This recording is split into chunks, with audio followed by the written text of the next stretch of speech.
Welcome back to another episode. Today I have a real pleasure. I get to talk with a friend of mine who I've known her all the way back through undergrad, and we did a lot of classes together, and she was a year ahead of me in medical school. And her name is Dr. Libby Crockett. She is a OB in Grand Island. She works at the Grand Island Clinic as an OB. She has a master's in public health, and we are going to be talking about COVID and all things OB today. So I would love to just talk through breastfeeding and COVID vaccine and pregnancy and infertility and all those things. But if you could start, Dr. Crockett, could you kind of illuminate for us what it's been like in the midst of a pandemic as an OB in smaller town, middle America in Grand Island?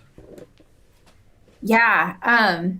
Well, I can start out with, so Grand Island ended up being really one of the first places, not just in Nebraska, but in the country where we really saw a really big spike in COVID cases. And it was really before we had a lot of testing available. And a little background, I am an OB-GYN, but I work in a multi-specialty clinic in Grand Island. So it's OB-GYNs, there are 5 of us here, and then we have pediatricians. There were five pediatricians, and then 5 family medicine doctors too. So it wasn't just about what we were seeing from an OB-GYN perspective, but what our whole clinic was seeing.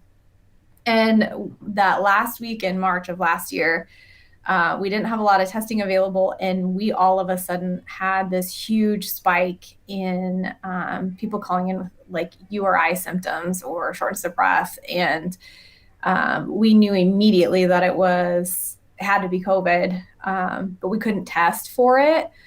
And so we were really scrambling to figure out how do we create systems? How do we keep our employees safe? How do we take care of patients? Who do we decide needs to go to the hospital? How do we keep people out of normal clinical situations so we don't spread COVID, without really a lot of good data at the time about how to do it. And then a little bit of other personal context. At the time, I was 24 weeks pregnant. Okay.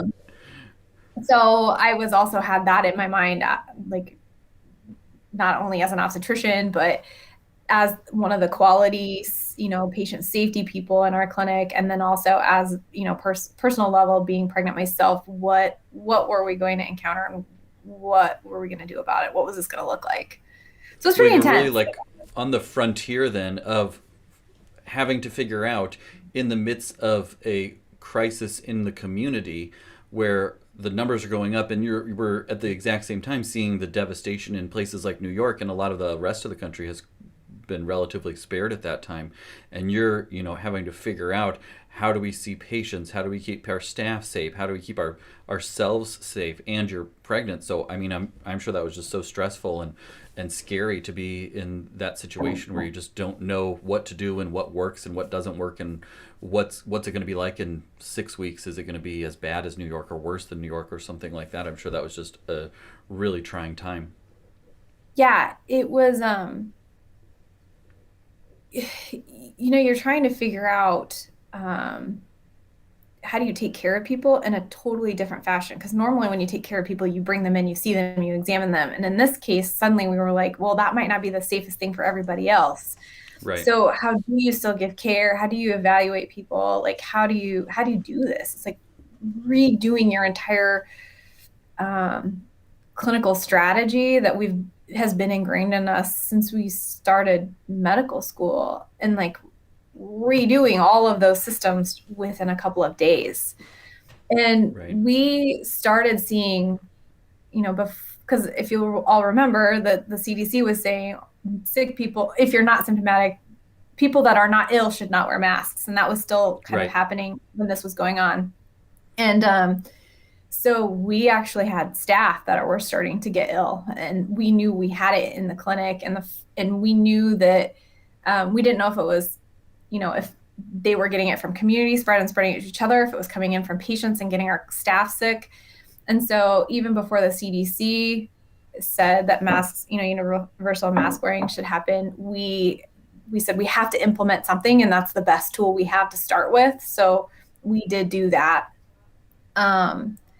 And we even closed our side down for like 4 days just to do cleaning. I mean, we stripped the exam rooms because there was a paper that came out of UNMC that looked like viral particles. We didn't know if they were infectious or not. Were sitting on surfaces in the rooms of the people that had come off that Princess cruise ship that were being housed in Ashland. Right. And so we stripped the rooms all bare. We cleaned them. We let them sit for 4 days without anybody in them. You know, we took our curtains down. Wow. We took the tools out of the room. So, I mean, um, you know, anything we could do that we thought might reduce the risk of spreading an infection, we did it. And it's amazing to think back at how far, like when I kind of, you forget about these things, about what it was like at the beginning when we didn't know all those things. And now we kind of have a better idea of like that surfaces are probably not a huge Yeah. source of contamination, but back then you didn't know. And so, oh my gosh, like I remember taking, like stripping down and taking a shower immediately I got home, Yeah. and like not wanting anybody to be near me, or changing in the parking lot or those sorts of things. Um, and then to be in the midst of a surge at that time in your local community must have just been so scary and just confusing for everybody, and you're just trying to figure it out. And not only do you have your OB patients, but you have your family practice patients and the pediatric patients, and then just responding. And I'm sure your training in public health somehow came into play in the midst of this. Can you talk a little bit about that, and like did that help you prepare, on the ground for this surge? Did that influence your ability to care for your patients, your family, to protect yourself and your family, and for the community? Yeah. So I was faculty in the College of Public Health and in the College of Medicine before I moved to Grand Island. And so, um, you know, Dean Dr. Ali Khan was my boss for a year, or one of my bosses for a year, and he literally wrote the book on pandemics. And Right. so I had a little bit of kind of in the back of my mind, sort of that training on pandemic preparedness. I understood the public health system in Nebraska, which is, it's one of those things that people don't know or understand how that system works or how it's supposed to work, how it was designed to work. Right. It's actually designed really well, but some of the pieces of it that should have been allowed to work or have not always been allowed to work in its normal capacity in the last year. But um, and also just understanding what a pandemic is and how, like contact tracing works, and Mm-hmm. how those types of like isolation and quarantine and those concepts were not new to me. I think everybody else has been quite easily brought up to speed within the first couple of months of that. But those were things that I had in my training that Sure. other physicians hadn't really seen. Um, and the other piece of that with a public health experience is a lot of advocacy training, and then just understanding epidemiology. R Right. naught was not a new concept to me when the public health department brought all of us together. And I remember it was March 10th of last year, the health department had a meeting at the hospital with physicians and presented the scariest lecture that I have ever seen in my life.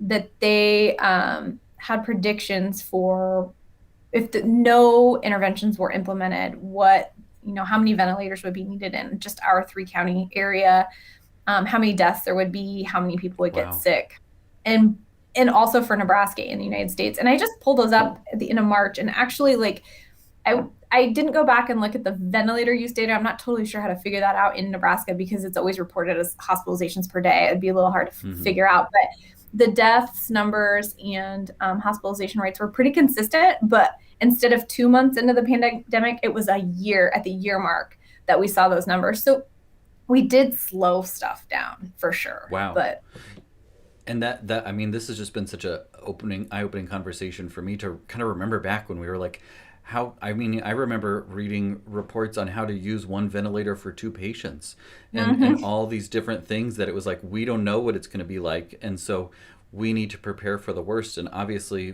things did slow down, and it took longer than anticipated. Thank goodness that was the case. But um, I'm sure that having that background in public health did help at least to kind of know the terminology and know what the expectations were and how that could play out. So that was, I'm sure that was like, wow, a huge resource for your community, that you had that training and expertise. Because like you said, everyone else is kind of like on the ground, like what is R naught and what is quarantine versus isolation, all those different concepts that like are just foreign. Now it's like second nature to everybody Yeah, on the street. Like everybody what's knows it now. It's quarantine? not Oh new to no, I'm in anybody isolation. Right, right. yet. Well, let's Right. talk a little bit about the OB world. And I wanted to kind of focus on, because I'm getting a lot of questions right now about the vaccine. And Yeah. amazingly, we have a vaccine a year into the pandemic. There's been millions of doses. There's a lot of questions about those in the OB world. So, particularly pregnant moms, um, postpartum breastfeeding moms, and those trying to get pregnant or struggling with fertility issues or infertility. So maybe can we just break those down and maybe just talk through Yeah. each one of those, starting with pregnant moms, perhaps. Yeah. What do we know about COVID vaccine in pregnancy, and what should moms that are pregnant think about and consider as they're trying to decide, when they get offered the vaccine, what to do?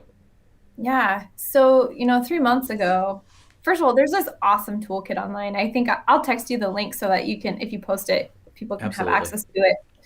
Um, and it goes through kind of the pros and cons. And that came out in December. And one of the things was um, in the initial clinical trials, pregnant and breastfeeding women were not included in the phase 3 trials. But back data, all the data that we were seeing from the safety data all the way through did not have any sort of plausible concern for risk with pregnancy like we would see with other vaccines that are live attenuated, like varicella or MMR, that we Right. don't give in pregnancy. Um, and there were a few women that actually got pregnant while they were in the clinical trial, and there were no adverse outcomes associated with those pregnancies. Um, and when you balance the risk of being pregnant and getting COVID, it really shifted that balance of it's safer to get these, especially particularly mRNA vaccines is what I'm talking about initially. Right. And then since that time, the CDC has that V-Safe tracker, and there's been over 30,000 pregnant women that have gotten registered on that. And so we do have data now, and there's Right. no significant increased risk of adverse pregnancy outcomes associated with getting the mRNA COVID vaccine in pregnancy. From that. And we're also seeing now studies coming out looking at women that were vaccinated that are now delivering their Right. babies. And cord blood and neonatal blood is looking like there's pretty good antibody response to that, which we know we use that currently with just standard of care medicine for the tetanus, diphtheria, pertussis vaccine for the pertussis or whooping cough specifically. We vaccinate all pregnant women after 27 weeks because we know that a particular type of antibody called IgG gets transferred from mom to baby across the placenta after 27 weeks. So if we vaccinate mom, she boosts her immune response to whooping cough. Even if she's had that vaccine before, seeing it again stimulates a new response. She makes those IgG antibodies against whooping cough and passes it to the baby to protect them after they're born until they can get vaccinated themselves. So we're seeing that happen with the mRNA vaccine. We suspected that would be the case, and now we have scientific data to show that that is true. We're also seeing, It's amazing that I mean that nature works like that. First of all, that like yeah, mom gets a vaccine or goes through the infection and then baby gets protected too. I mean, just that is biologically plausible, and that we have that data from previous, especially pertussis whooping cough vaccine, that we know that that's the case and that it's recommended to protect baby, because baby obviously can't get the whooping cough vaccine until they're 2 months old, and so we know that helps protect baby from exposure in those first weeks when it can be really serious. And it's just so neat. And I've heard from so many moms that it's been such a relief to get the vaccine, knowing that not only are they protected, but their baby will be protected once they deliver, and that sort of thing, and have those antibodies hopefully on board, going out into this crazy world. well, another perspective that I have, having had a baby, and then also, as a public health background, as an obstetrician, as somebody who has public health expertise in maternal child health, and then also as a human being that's gone through this experience as well, good social support is critically important in those, especially early weeks, but all the way through, having children. And, I used to counsel patients about, make sure you have people lined up to help you hold the baby Right. so you can rest and, bring you food and clean your house. And then all of a sudden COVID happened. And I'm like, you can't let anybody in your house. You can't do Right. anything. Don't. Whereas the vaccination now is allowing that to happen much more safely. You're vaccinated and your mom's vaccinated, and or your siblings or whoever, they can all come and you can be together safely in that time postpartum. And that's critically important for good outcomes, less risk of depression, better breastfeeding outcomes. All of those things are really important. And so, being vaccinated is not just about, you yourself getting COVID, but protecting those around you and the benefits that you can see if your small little community is healthy. So that's a huge other big incentive to do that. And it also, we are seeing moms pass antibodies through breast milk as well. So Just around the clock or around across the board, then it helps because, like you said, that's another thing that I've heard from a lot is I feel comfortable having grandparents come help or siblings or those sorts because we've all been vaccinated, and so we know that we're not going to spread it from person to person or grandma to baby or baby to grandma or something like that. It just gives you that peace of mind that we all took for granted for decades, prior to all of this, that you can be around those people, you can see your loved ones can hold your baby, all those things that we just didn't even consider as something that would be off the table at any point. So that's a great point. yeah. So it sounds like what you're saying is that in pregnancy, the recommendation is to get the COVID vaccine because it protects mom, it protects baby, it allows for the social support and support that's much needed in that postpartum period as well. Yes, exactly. And then, access to being able to go do other things that are really important, like, breastfeeding support group or other things that you may, taking your baby out in public to go to a doctor's office, visit babies can't wear masks, things like Right. that. I think doctor's offices are pretty safe, so I don't want to be alarmist in that, but just being able to, if you're vaccinated, it reduced that risk all the way around. How about for breastfeeding moms then? Those that already had their baby, they haven't, had the opportunity or didn't get the COVID vaccine during pregnancy. They are breastfeeding now. What is the recommendation for them? Is it safe to do that while breastfeeding? Are there any specific concerns or things to consider with when mom is breastfeeding? No, not at all. So I was breastfeeding when I got my vaccine. I wish they were including pregnant women when they were doing the clinical trials, because we were a clinical trial spot for Moderna here in Grand Island, and I would have marched my pregnant self in to get that Right. vaccine if they would have let me in. So as soon as I could get the mRNA vaccine, I did. And, that was important to me. Knowing what I know about science, I suspected that I would make antibodies and pass my baby. And science is showing that now. I'm actually participating in a study looking at that. It hasn't been published yet, so I don't know the data from the one I particularly participated with. But other studies are showing that gets passed through, and so that's exciting to be able to know that. Just me getting vaccinated and continuing to breastfeed my baby, that he's getting some protection from my vaccination experience. That's amazing too, and it must give you such a relief then that to know your vaccine, you got it however long ago, but it's still working for you in those two different ways, protecting you, protecting baby, and that you're able to through breastfeeding to deliver that protection, which is just such a neat concept, and life affirming and everything like that. When you're in the midst of all of the Yeah. uncertainty, to just know that doing that is safe. So what I'm hearing you say is it's safe to get the vaccine in the period where you're breastfeeding or postpartum period, You bet. and without concern and then just keep breastfeeding like normal. I had also been asked by moms, do we need to stop breastfeeding for a period of time? And I said, no, No. please. I can't think of pretty much any reasons to just Mm-mm. stop breastfeeding all of a sudden and restart it. And so certainly get the vaccine, keep breastfeeding as usual. Expect that once your body starts making those antibodies, that a sub portion of those will get passed to baby and be protective as you're in the midst of going about your daily life in the midst of a pandemic. Yeah, with breastfeeding, I don't think that there's any plausible way that any of the vaccine particles could get into your breast milk. The Right. mRNA is small. Our mRNA is meant to degrade very rapidly. It doesn't travel very far in the body. Even if for some reason it did get into breast milk, I can't even imagine how it would. It would not survive the gut. So Right. there's no, long-term concern or reason to, not feed initially.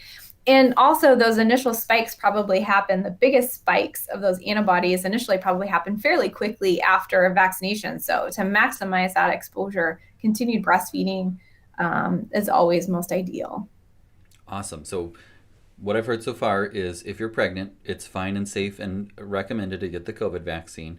And Mm-hmm. if you are breastfeeding, then get the COVID vaccine to protect yourself and protect baby through breast milk. How about for those that are in the midst of trying to conceive, those that are having fertility issues or struggling with infertility? I know that when the vaccine started to come out, there were these articles going around, as articles tend to do, that made it sound like it was unsafe or that there would be long-term fertility issues with getting the COVID vaccine. So what does the science say? What's the data showing about that? And what is the recommendation for those that are in the midst of fertility issues trying to get pregnant with regard to the vaccine? So there was a proposed mechanism of Okay. why this might cause infertility, and it had to do with um, basically a small segment of genetic code, which leads to a small segment of proteins um, in the spike protein of the coronavirus, um, very short in the grand scheme of DNA code and protein code. It's very small. That was similar to another protein that's necessary for human placentation. And so the plausibility was if you get vaccinated against COVID-19 and your body builds these antibodies against the spike protein, which is what the vaccine is designed to do, because that's the spike protein is how it invades your cells, Right.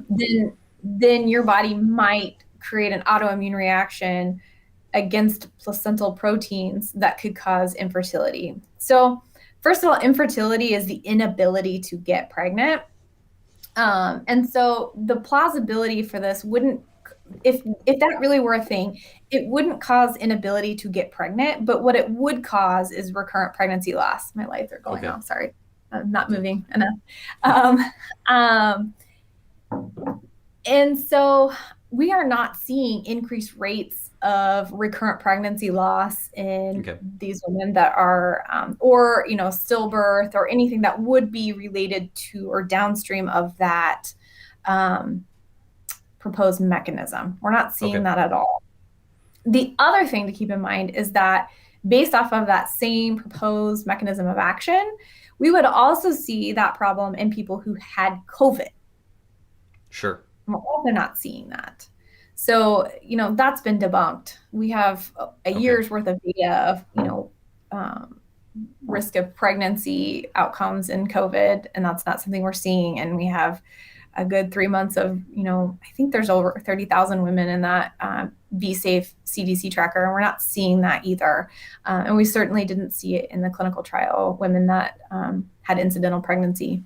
So that is not a valid issue or concern. I mean, I realize when you're facing infertility, you're so Right. worried that anything could affect it. It's really hard to, um, switch that mindset or, do anything that feels like it might be risky, but there's no scientific data to support that claim at all. My understanding was to go back to what you had said as the proposed mechanism, that it was a really small region that was conserved between that protein involved in placentation when the placenta attaches and everything like that, and the spike protein. And it was essentially like saying Romeo and Juliet and the Bible are the same book or could get confused for each other because they both contain the word the. Like it was is a really small region. So the fact that there's overlap is just normal biology, and the fact that there's only 20 different amino acids, and so there's going to be some overlap and some conserved areas between those. But you wouldn't confuse Romeo and Juliet with the Bible just because they contain, the word the in throughout them. And so that made me feel comfortable with understanding that, okay, this is kind of taking something that is scientific and making it seem as if it means that it's going to cause fertility issues.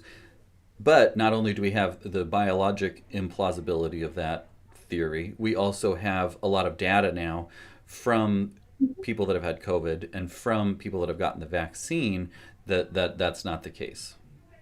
I love that example. The one I read and I liked and I use with my patients is it would be like saying that, let's say there's a cat wearing a blue collar and a rhinoceros wearing a blue collar, and that your body would mistake those just because they were wearing a blue collar. Like, Gotcha. no, you're not That's a good going one to too. confuse a cat for a rhinoceros just because they're both wearing a blue collar.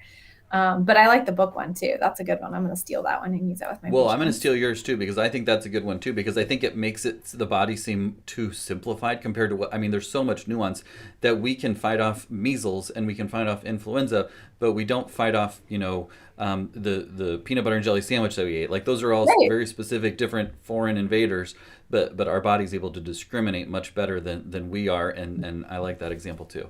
So I'm from what you've said, protecting against getting COVID for the person that's going through fertility favors getting the vaccine. Am I understanding that correctly? Yeah. Yeah. Okay. You should get the vaccine. Okay. So in the OB world, it would seem that those that are trying to get pregnant, those that are Mhm. currently pregnant, and those that are postpartum and breastfeeding, all safe, effective to get the vaccine. Yep.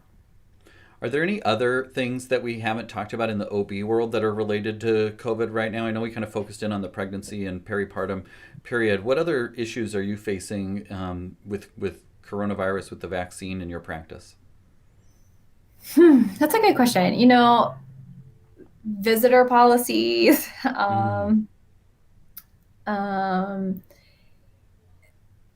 abbreviated schedules for obstetrical care, those came sure. out, that sort of thing.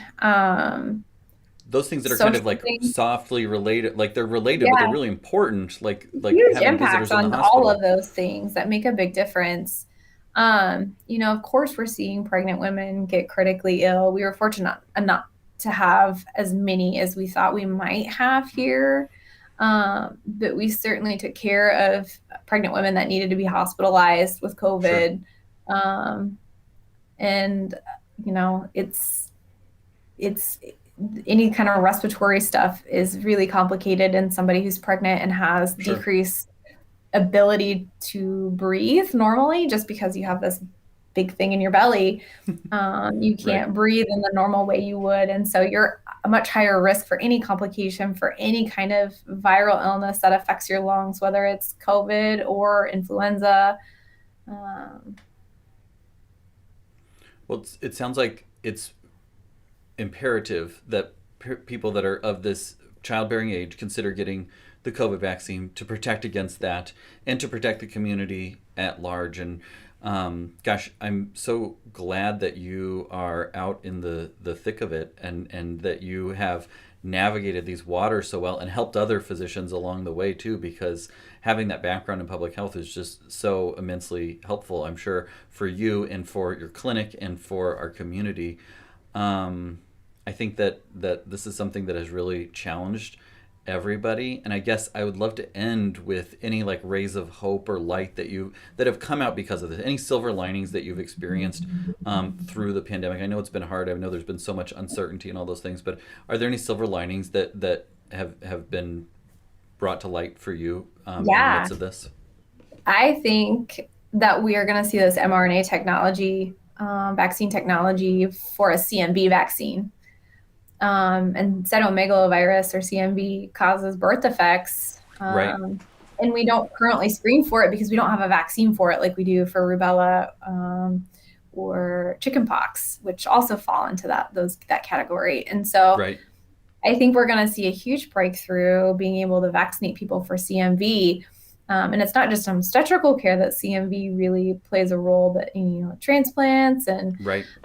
cancer patients, and so and blood transfusion. So I think being able to vaccinate people against CMV is going to be a huge breakthrough that we haven't been able to do before. And those vaccines look like they may have some promise for some particular types of cancer treatment too. So that's really exciting. That's all of those have been in the works since around 2003, Right. when we first started seeing major global outbreaks of coronaviruses that could cause severe respiratory inflammatory disease. So they've been around. They've been studied for a really long time, probably maybe more than any other vaccine in history that's come to being used wide scale. So I mean, there is a lot of data behind them. The other thing is the implementation of telemedicine. Sure. We've really struggled for a long time to be able to use technology in a way that we could reach patients. And, practicing in a more rural area, it is hard to reach some people for Sure. some care. And a lot of OB-GYN is difficult to do via telemed. But one area of medicine that we really struggle with access to care, but lends itself beautifully to telemedicine or televisits is, therapy, Right. or psychological counseling. And now I can, give my patients access to a database where they can sort by any, licensed mental health practitioner in the state of Nebraska is available to them now. Whereas before, they might have to drive for an hour visit and show up 30 minutes beforehand because they don't know where in the office they have to go. And then, drive back another hour, and, it's 3 or 4 hours out of a day to go to an appointment like that. And now you can just, turn your computer on and have the same care and counseling experience. And that's really been huge. That's I'm for finding us a lot too. more. Being able to do telemedicine has been a huge silver lining in this, and just having it be like, oh, we can provide good care via telemedicine. Well, we kind of knew that already, but insurance companies didn't know that or wouldn't allow that. And now all of a sudden, it's like, well, that helps keep people out of the hospital. It provides the therapy that they need. There's so many different avenues for reaching people and connecting with people that otherwise you couldn't do before, or you had to get them to come in. And it's really easy to skip an appointment when it's far away and you have to drive, or you're not motivated to go anyways. But it's hard when it's so much easier to do the appointment when it's in the comfort of your own home, on your phone, on your device that you're familiar with. Yeah, I mean, we learned this in medical schools. The most important part of a patient encounter is, obtaining a history from a patient Right. and, putting that in that context. The physical exam is important, but not as important as the history part. And so most of what we can do actually comes from that. So I love it. it's Well, those are, awesome.